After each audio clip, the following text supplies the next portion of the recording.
Bonjour à tous et bienvenue pour cette nouvelle vidéo, 21 mars. Alors normalement, oui, effectivement, vous voyez, il y a une chèvre qui passe derrière moi. C'est peut-être pas très sérieux, mais je ne sais pas si ce monde est vraiment sérieux. Donc 21 mars, c'est normalement la journée du printemps. Alors j'ai vu que depuis 2012, l'équinoxe serait le 20 mars, mais que ça aurait aussi changé et que ça serait le 19. Donc bon. Je profite de cette vidéo pour souhaiter une très très belle fête de l'Aïd, premièrement. Et puis vous rappeler que, puisqu'on est le 21 mars, que c'est aussi la fin de la campagne municipale. Alors je sais pas vous, mais franchement ça fait du bien que ça s'arrête. Hein. Tant d'humanité, de bienveillance, ça faisait trop. Hein. Voilà, c'est bien. C'est bien aussi quand ça prend fin. Vous rappelez aussi que hier était la journée nationale des ASEM, le 20 mars. Alors, à l'instar du 8 mars, le 8 mars, c'est pas la journée des femmes, c'est la journée pour le droit des femmes. Ben moi, je trouve que le 20 mars devrait être la journée, non pas nationale des ASEM, puisqu'elle fêtait ses 10 ans, mais la journée de reconnaissance pour ce personnel. Alors, même si effectivement, nous étions en 2020 à la base de la mobilisation. Il reste encore, pour les ASEM, il reste encore énormément de choses à faire. Et à ce titre, je tiens à rappeler que effectivement, nous avions pu obtenir la charte ASEM. On a pu obtenir aussi, en collaboration avec la ville de Toulon et le CNFPT, des formations. Et également une ouverture sur le cadre d'emploi des ASEM, sur le cadre d'emploi maîtrise.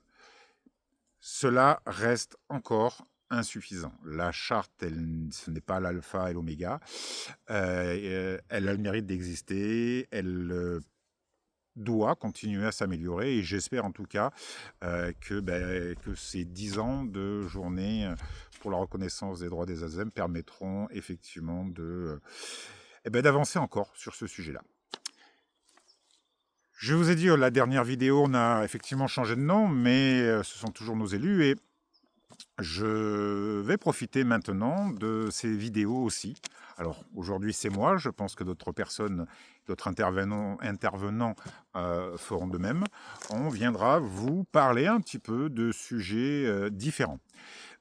Et notamment parler des instances. Donc je ferai certainement une vidéo tout à fait particulière sur les instances représentatives du personnel, CST, F3SCT et les CAP. Alors là, l'idée c'est de faire quand même rapide, je ne vais pas rentrer dans les détails et rendre quelque chose trop technique et chiant en soi, puisque beaucoup de gens ne connaissent pas. Et ça, c'est un vrai problème. Beaucoup d'agents ne connaissent absolument pas le fonctionnement, ce qu'il s'y passe et ce que les organisations syndicales font au sein de ces instances. Donc moi, je ne peux que vous encourager à vous y intéresser un minimum, parce que ça vous touche personnellement, ça vous touche dans le fonctionnement de vos services. Donc ça, c'est SIA, hein, vous voyez, c'est... tombe pas, SIA. Donc je vous ai pris le procès verbal du dernier pour essayer d'expliquer avec vous un petit peu le fonctionnement et pourquoi on prend telle ou telle position, pourquoi notre organisation syndicale, et je peux vous garantir que depuis de nombreuses années, tous les représentants qui siègent avec nous assument parfaitement toutes les positions. Donc, n'hésitez pas, avant que je rentre dans le détail un peu plus précis, notamment de ce CST, donc Comité social territorial, qui... alors, vous verrez que dans la fonction publique, les noms changent. Mais le comité social territorial n'est que l'ancienne version du comité technique, qui était déjà l'ancienne version du comité technique paritaire. C'est notamment extrêmement important parce que se joue là-dedans énormément de choses qui vous concernent. Par exemple, sur le CST, le dernier CST, donc, qui date du 3 mars, on a abordé différents sujets, notamment sur... Alors, je vais suivre et je vais passer rapidement parce que le but, il est quand même de vous faire comprendre pourquoi on se positionne et comment on s'y positionne. Pas le fonctionnement interne, ça on verra à part. Mais on a notamment abordé l'index égalité homme-femme. Alors si la ville de Toulon a une obligation, comme d'ailleurs toutes les collectivités, d'un plan pluriannuel d'égalité homme-femme, femmes-hommes exactement, la ville doit aussi nous fournir des index, c'est-à-dire des indicateurs, notamment sur les salaires, sur les différences de salaire. Alors, à Toulon, il est vrai que on respecte, et d'ailleurs les chiffres qui nous ont été fournis sont plutôt sont excellents en termes de salaire, et il n'y a pas de différence à proprement parler entre les hommes et les femmes. Ça, c'est un fait. À l'instar, à défaut par rapport à ce qui peut se passer effectivement dans le privé, avec des écarts qui vont jusqu'à 25%, voire même plus, et ce qui est totalement inadmissible. Nous, l'avantage, c'est que on a affaire à des agents, qu'ils soient hommes ou qu'ils soient femmes, c'est des agents et ils rentrent dans des grilles indiciaires, et honnêtement, c'est pas plus mal. Mais, même si la ville, effectivement, considère, à juste titre, que ces indicateurs et son index est bon, pour nous, cela n'est pas assez ambitieux, cela ne va pas assez loin.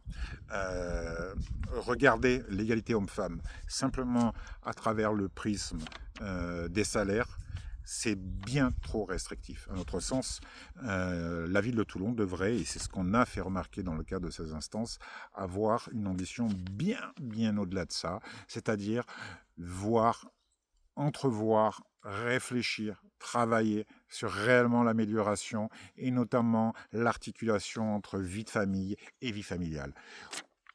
J'ai relevé, et les autres représentants de mon organisation syndicale ont également relevé lors de ces instances, qu'effectivement, on a encore des difficultés dans le cadre de l'annualisation du temps de travail. Des PS petite enfance, où on se retrouve avec même si ça a été annualisé, une multitude de plannings différents dans chaque établissement. Et ça, je pense qu'effectivement, là-dessus, il y a des choses qui peuvent être largement améliorées et sur lesquelles, effectivement, on reviendra et on n'hésitera pas à faire de nouvelles propositions. La ville nous répond, et notamment quand on a parlé de reconnaissance de pénibilité, qu'effectivement il y a eu la revalorisation au niveau des auxiliaires et que cela a été intégré directement dans l'IFSE. Alors c'est vrai que cet IFSE, c'est-à-dire le régime indemnitaire, on ne voit pas trop, et les agents peut-être ne s'en rendent pas compte quand effectivement des primes et des réévaluations sont intégrées directement dedans, puisque vous n'aviez pas, comme il y a quelques années, une ligne tout à fait particulière. Donc voilà, sur l'index homme-femme, j'espère qu'on pourra continuer de faire avancer les choses et que cela ira dans le meilleur des sens. On a eu, alors pour information, puisque dans le cadre des instances représentatives du personnel, et notamment dans le cadre de CST, les dossiers nous sont présentés ou pour approbation, c'est-à-dire que ça passe par un vote, ou pour information, sur laquelle effectivement on peut, le cas échéant, faire des suggestions particulières. Donc on a une note notamment du service des écoles pour nous relater l'ajout d'un nouvel horaire dérogatoire pour les agents techniques parents de jeunes enfants. Écoutez, ça, nous on peut que s'en féliciter. C'est des choses que nous avions demandées depuis très longtemps. Et effectivement, ça, même si ça a été présenté à part, c'est quelque chose qui aurait pu et qui devrait être rajouté dans le cadre des index. Réorganisation ensuite qui nous a été présentée, une réorganisation de la petite enfance. Alors là, c'est quelque chose de très très important que je tenais à vous faire part, puisque il y a une nouvelle procédure et que notamment la ville de Toulon, mais comme toutes les autres collectivités, a une nouvelle compétence, à savoir une compétence d'information pour tous les modes d'accueil qui sont sur le périmètre de la collectivité, et pas simplement et seulement l'accueil effectué par la ville elle-même. Donc à ce titre, il va y avoir la création d'un pôle accueil, accompagnement des familles petite enfance. Ça reprend la maison des tout-petits qui existait déjà auparavant. Cela ne viendra pas remplacer la gestion des dossiers, mais en tout cas, c'est quelque chose qui permettra aux Toulonnais et qui permettra, notamment au travers du portail des familles, qui devrait être remis à jour avec un numéro de téléphone vert pour donner les informations, beaucoup plus d'informations. Cela ajoute forcément une mission supplémentaire pour nos agents et la création de ce pôle accueil. À ce titre, la ville et la directrice de la petite enfance nous a fait effectivement un rappel et un retour sur les réaménagements des crèches et des accueils, avec une augmentation notamment et la création de 46 places supplémentaires.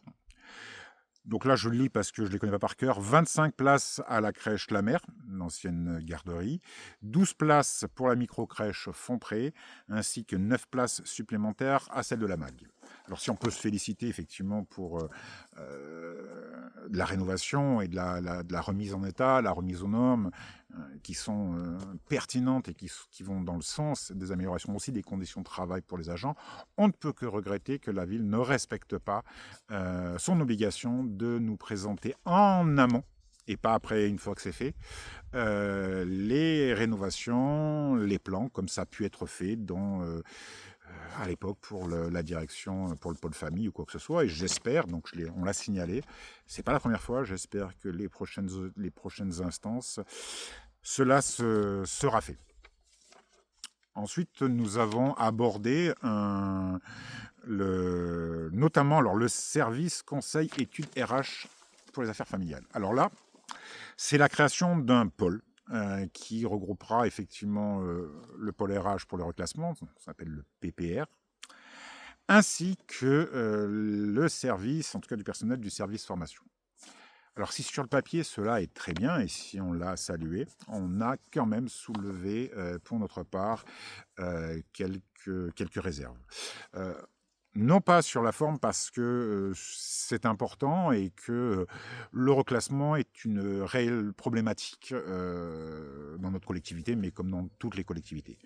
De mémoire, il y a 36 personnes en attente de reclassement. Ce que nous souhaitions, c'est-à-dire que là, effectivement, on va regrouper, on va permettre de pouvoir proposer de la formation regroupée au sein d'un nouveau local, à la fois le service reclassement, à la fois le service formation, pour qu'effectivement on ait quelque chose de clé en main pour pouvoir aider les agents. Et derrière, effectivement, proposer, ce qui nous a été annoncé là, de l'immersion dans les services. Alors nous, en 2020, je crois, de mémoire, nous avions fait une demande auprès du maire à l'époque pour mettre en place un groupe de travail sur l'absentéisme. De ce groupe de travail, nous avions déjà fait des propositions, notamment sur les reclassements. Parce que ce sont les agents, justement, des filières qui sont le plus en difficulté, celles qui produisent le plus de troubles musculo-squelettiques et qui font qu'on arrive à un moment donné avec des agents qui sont physiquement cassés, complètement en rupture. Et là, on se retrouve avec de réelles difficultés pour les agents, surtout, mais aussi pour la collectivité, afin de les reclasser. Tout simplement pourquoi ? Quand ça fait 10 ans, 15 ans, 20 ans, que vous êtes dans ces filières en tension, petite enfance, direction de la PSE, c'est-à-dire les écoles, mais aussi l'animation, quand vous soulevez un enfant, un bébé, c'est pas très lourd, quand vous le faites 40 fois par jour, 50 fois par jour, et que vous le faites pendant 20 ans, au bout d'un moment, forcément, le corps il lâche. Quand vous êtes en cuisine et que vous portez des gastros, quand vous faites X fois le même geste des années durant, ça casse. Or, nous, ce que nous avions fait remarquer, c'est que dans ces services-là, chaque année, elles ont de la formation. Et je ne comprends pas, et on ne comprenait pas pourquoi, par anticipation, de manière préventive, à partir d'un certain âge. Alors, nous, on considérait qu'à partir peut-être de quarantaine d'années, plutôt que de refaire sans cesse des formations qui sont récurrentes, parce qu'au bout d'un moment, quand vous êtes en cuisine, quand vous êtes auxiliaire, vous avez fait un petit peu le tour des formations qui sont proposées, et que au bout d'un moment, vous refaites les mêmes formations. Pourquoi ne pas partir de manière préventive sur de la formation bureautique? Pourquoi ne pas préparer, quand bien même l'agent ne rencontrerait pas de difficultés dans sa carrière, mais plutôt que d'attendre effectivement la casse physique qui va entraîner de l'arrêt maladie, qui va entraîner après une demande dans le cadre d'un reclassement médical, qui va entraîner derrière des délais d'attente, et où à un moment donné, et je peux comprendre les difficultés des agents à partir d'un certain âge de devoir réapprendre un métier, réapprendre et se mettre à jour au niveau informatique. C'est des choses que la ville devrait anticiper, on l'a déjà soulevé à plusieurs reprises. J'espère, là, c'est pas encore ça, on reviendra dessus, on refera des propositions. Au même titre que nous avions fait déjà des propositions il y a un certain temps, notamment dans certains secteurs, comme le secteur de la restauration, où on était très étonné qu'il y avait une politique de non-mixité. Longtemps, la ville a uniquement favorisé l'emploi de personnel féminin. C'est très bien, sauf que le personnel féminin, à un moment donné, il s'use aussi parce que c'est pas forcément adapté. Et à l'instar de ce qui peut se faire au conseil départemental, les cuisines collectives sont mixtes. Donc, effectivement, cela peut poser des problèmes dans le cadre de l'aménagement des locaux. Donc notre demande, elle n'est pas de forcer forcément dans toutes les cuisines, dans tous les endroits, mais en tout cas quand effectivement il y a de la rénovation, il y a des réaffectations de bâtiments, de le penser, de le prévoir. Voilà. Gouverner, c'est aussi prévoir, et c'est en ça où justement nous faisons régulièrement des propositions. Autre point que je soulèverai lors de la prochaine instance, et je vous le dis déjà, c'est que j'ai été très surpris d'apprendre, puisque là pour le coup c'était une proposition de notre organisation syndicale, que dans le cadre des avancements cette année, et notamment dans le cadre des lignes directrices de gestion, je vous rappelle que les avancements ne dépendent plus de la CAP, mais d'un nombre de points. Donc on fera certainement, je ferai une vidéo, moi ou une autre personne de mon organisation syndicale vous fera une vidéo sur les lignes directrices de gestion pour que vous compreniez bien à quoi ça sert et pourquoi notamment l'entretien d'évaluation est d'autant plus important aujourd'hui qu'il n'a pu l'être par le passé. Mais en tout cas, lors de la mise en place de ces lignes directrices de gestion, et notamment des points qui permettaient d'être présentés sur le tableau des avancements, nous avions obtenu que les agents, dans le cadre d'un reclassement réussi, c'est-à-dire après les périodes d'immersion et une fois qu'effectivement l'agent ait pu retrouver un nouveau poste et que effectivement on arrive à la première évaluation et que le chef de service ou le directeur soit satisfait et que l'agent également aussi dans ses nouvelles fonctions, que 5 points supplémentaires soient attribués. Je ne peux que regretter que il semble que la ville ait oublié ce petit point. On leur rappellera, on leur montrera surtout les tableaux d'avancement depuis 2022, puisque c'est la mise en place des lignes directrices de gestion. Et c'est un point sur lequel, effectivement, comme d'ailleurs pour à partir de la catégorie B, on avait rajouté des points supplémentaires, notamment pour les agents qui avaient des expertises particulières. Ben oui, tout ne peut pas se résumer simplement au nombre d'encadrements. Voilà. Je ne vais pas aller plus loin pour cette vidéo, elle fait déjà 18 minutes, c'est une des plus longues. Surtout, n'hésitez pas à nous poser toutes les questions. Je vous retrouverai toutes ces vidéos sur notre nouvelle chaîne YouTube à FA Toulon, tout simplement. Je vous remercie et je vous dis à très très vite pour de nouvelles vidéos et certainement sous une nouvelle municipalité. En tout cas, les choses changeront dans tous les cas, quel que soit le résultat. Je ne fais pas de politique, mais par contre, allez voter. C'est un acte démocratique et c'est toujours important. Bye bye.